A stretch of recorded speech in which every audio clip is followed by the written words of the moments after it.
आपकी point of view से राक्षस वो होता है जिसकी शक्ल बदसूरत होती है, पर ये फाइट देखने के बाद आपका पॉइंट ऑफ व्यू चेंज हो जाएगा, क्योंकि शक्ल से नहीं अंदर से मॉन्स्टर होना पड़ता है।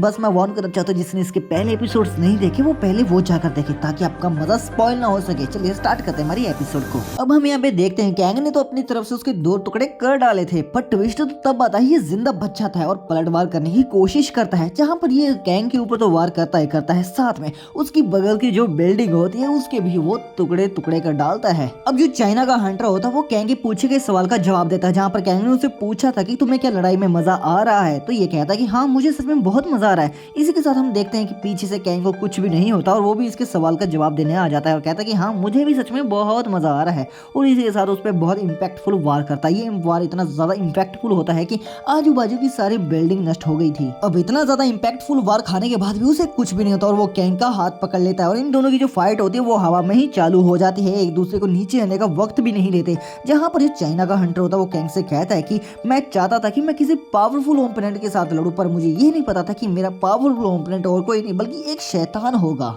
पर तुम तो एक मामूली से इंसान हो। और उसके पास वो आता है और कान में धीरे से कहता है कि मैं तुम्हारा माना सेंस कर सकता हूँ और मुझे पक्का पता है कि तुम इंसान नहीं शैतान होगे। तो कैंग कहता है कि फिर क्या हुआ। इसी के साथ जो कैंग होता है वो एक अपनी ट्रिक इस्तेमाल करता है, वो उसकी तरफ अपना चेहरा घुमा लेता है और उसे एब्जॉर्ब करने की कोशिश करता है, पर उसकी टेक्निक काम नहीं की और उस चाइना के हंटर को कुछ भी नहीं होता। जहाँ पर ये जो हंटर होता है वो कैंग को कहता है कि मजेदार बात तो ये है कि तुम अभी तक मुझसे फुल पावर में लड़ ही नहीं रहे हो, तुम पक्का किसी और को बचा रहे हो, और मॉन्स्टर्स कभी भी किसी और को नहीं बचाते लड़ते वक्त। दरअसल बात यह है कि कैंग अभी तक अपनी फुल पावर में लड़ ही नहीं रहा था, वो तो अपनी माँ को बचा रहा था, क्योंकि जिस बिल्डिंग के इसने टुकड़े कर दिए थे उसकी बगल में बिल्डिंग में इसकी माँ थी और इसे ये बात अच्छे से पता थी, इसलिए अपनी माँ को बचा रहा था और ये अपनी फुल पावर में अभी आया ही नहीं था। और ये बात इस हंटर को पता चल गई थी, क्योंकि इसे पता है कि कैंग ने इससे पहले 2 गॉड्स को हराया, तो इसमें इतनी कम पावर तो हो ही नहीं सकती। जहाँ पे हमें कैंग का फेस दिखाते हैं और ये इतना ज्यादा गंदा और वाहियात होता है क्योंकि इसकी एक आंख में खंजर घुसा होता है और ये तब भी हंसते हुए कहता है कि हाँ वहाँ पे मेरी मॉम है जिन्होंने मुझे अकेला छोड़ दिया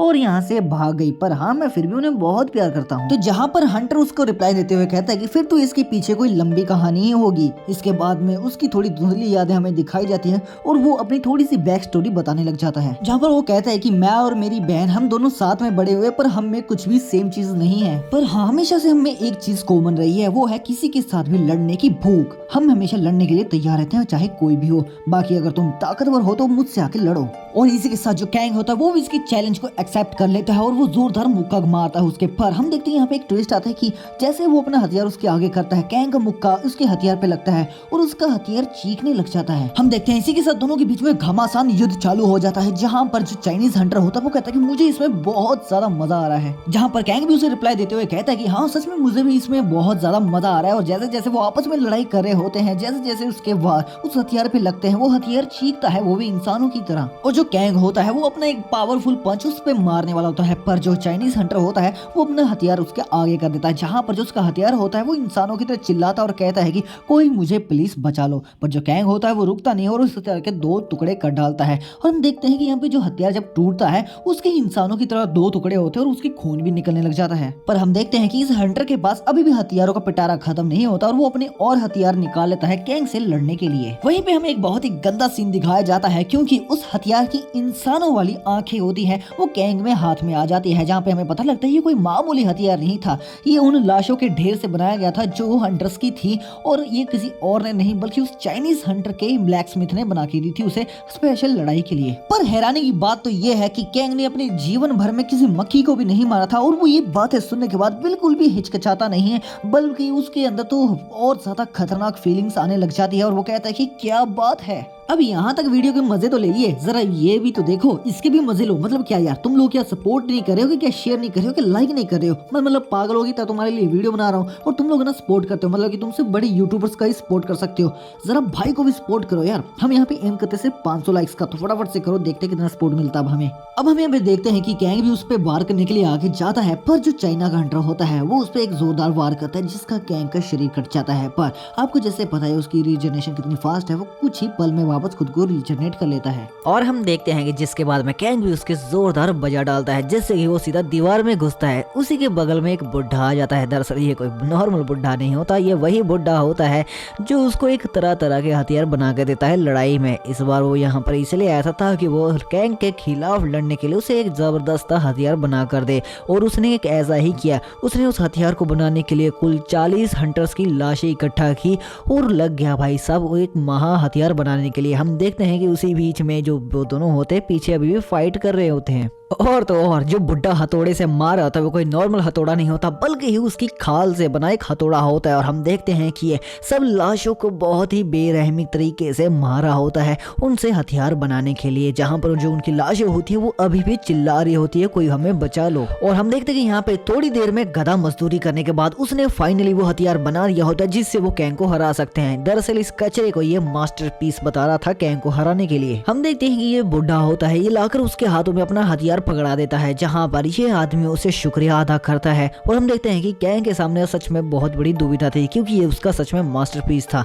जहां पर ये उस पर वार करता है कैंग को काफी ज्यादा डैमेज भी आता है। पर दिक्कत की बात यहाँ पर ये देखिए जितनी भी लाशें थी ये मुर्दा थी, ना ही जिंदा ना ही मरी हुई, और ये सब किसी न किसी अपने को पुकार रही थी। पर कैंग के अंदर तो अब दिल जैसे मर ही चुका हो, क्योंकि यहाँ पर वो उन सब पे तरस खाने की बजाय उन सबको पकड़ता है और उन सबको मार डालता है अपने हाथों से, और उल्टा उन पे जोर जोर से हंसने लग जाता है और कहता है कि मुझे सच में इन फैमिली वालों को मारकर बहुत मजा आता है। और वो कहता है कि जितने भी लोग मॉन्स्टर्स के हाथों मारे गए वो सब के सब बेवकूफ एक ही जगह पर इकट्ठे हो गए हैं लगता।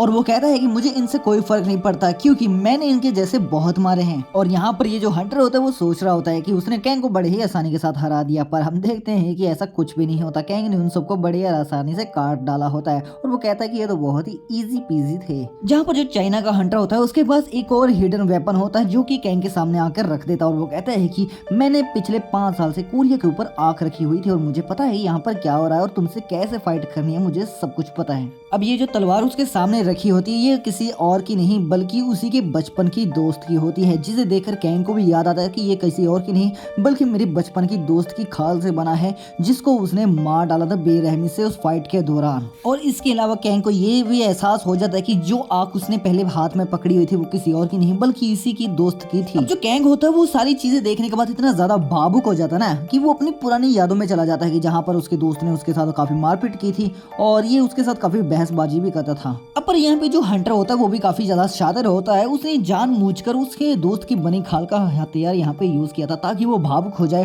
और इसी का फायदा उठाकर उसने उसके शरीर के कट लगा दिया ताकि वो उसे आसानी से मार सके। और हम देखते हैं कि वो यहाँ से जा रहा होता है और जाते जाते वो कहता है कि मर जाओ, और इसी के साथ जो कैंग होता है उसके छोटे छोटे टुकड़े हवा में बिखर जाते हैं। तो यहाँ पे हमारा एपिसोड तो खत्म हो चुका है। अरे रुको यार, पहले बात तो सुनते जाओ पहले। अब सबके लिए एक अच्छी न्यूज है कि मैं यहाँ पे एक न्यू तगड़ी मानवा स्टार्ट करने जा रहा हूँ। वो मानवा इतनी ज्यादा तगड़ी है कि आप ये सोच कर अंदाजा लगा सकते हैं कि मैंने एक ही रात में उसके 20 चैप्टर्स रीड आउट कर लिए थे, और सच में यार वो मानवा बहुत ही ज्यादा क्रेजी है। और जो नेक्स्ट वीडियो होने वाली है वो उस मानवा पे स्टार्ट करने वाला हूँ। तो जिसने अभी तक नोटिफिकेशन ऑन नहीं कर रखा ना, वही नोटिफिकेशन सबसे पहले ऑन रखो क्योंकि वो न्यू मानवा आता ही आपको नोटिफिकेशन मिल जाएगी। और हाँ, एक बात और, मैंने अभी रिसेंटली माइक भी बाय किया है और उसकी भी अनबॉक्सिंग वीडियो थोड़ी दिन में आने वाली है, तो नोटिफिकेशन ऑन रखो, मजा आ जाएगा भाई। ठीक है, चलिए मिलते हैं नेक्स्ट वीडियो में, तब तक के लिए बाय बाय।